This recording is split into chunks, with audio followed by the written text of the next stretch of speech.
Railway தொழிலாளர்களின் போராட்டத்திற்கு அனைத்து அரசியல் கட்சிகளும் ஆதரவளிக்க வேண்டும் என்று தெற்கு ரயில்வே மஸ்தூர் யூனியன் பொதுச் செயலாளர் கண்ணையா கோரிக்கை விடுத்திருக்கிறார். ரயில்வே துறையில் அந்நிய முதலீட்டிற்கு எதிர்ப்பு, காலி பணியிடங்களை நிரப்புதல் உள்ளிட்ட 36 அம்ச கோரிக்கைகளை வலியுறுத்த ஜூலை 11ஆம் தேதி முதல் ரயில்வே ஊழியர்கள் வேலைநிறுத்தத்தை அறிவித்திருக்கிறார்கள். இதுகுறித்த விளக்க கூட்டம் திருச்சி பொன்மலை ரயில்வே பணிமனையில் நடைபெற்றது.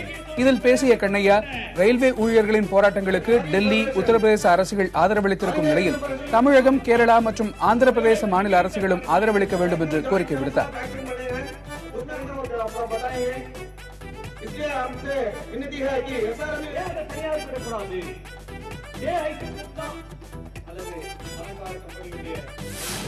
தனியார் மயம் வந்துவிட்டால், வெளிநாட்டு கம்பெனிகள் வந்துவிட்டால், இன்றைய தினம் 100 ரூபாய் டிக்கெட் தனியார் மயம் வந்துவிட்டால் 400 ரூபாய் டிக்கெட் கொடுத்து போக வேண்டிய நிலைமை ஏற்படும்.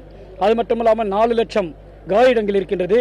அந்த காலியிடங்களை நிரப்பாவிட்டால் அந்த இளைஞர்களுக்கு வேலையே கிடைக்காத ஒரு சூழ்நிலை ஏற்படும். அதையும் மனதில் வைத்து மற்றும் எங்களுடைய உரிமைகளுக்காகவும் இந்த போராட்டத்தை நடத்துகின்றோம்.